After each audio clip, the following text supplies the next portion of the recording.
Istri dari Doni Salmanan, yakni Dinan Fajrina, baru saja merayakan ulang tahunnya yang ke-24. Namun sayangnya, Dinan Fajrina harus terpisah dengan sang suami di ulang tahunnya kali ini. Seperti diketahui, Doni Salmanan saat ini masih mendekam di penjara terkait kasus investasi bodong yang menjeratnya beberapa waktu lalu. Tak ingin ulang tahunnya terasa hampa, Dinan Fajrina akhirnya mendatangi penjara untuk merayakan ulang tahunnya bersama Doni Salmanan.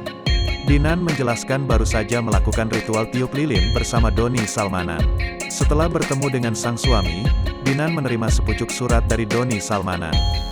Doni Salmanan terlihat menuliskan ucapan ulang tahun dan rasa terima kasih pada sang istri. Jaga hati juga, jangan sampai tergoda dengan yang aneh-aneh.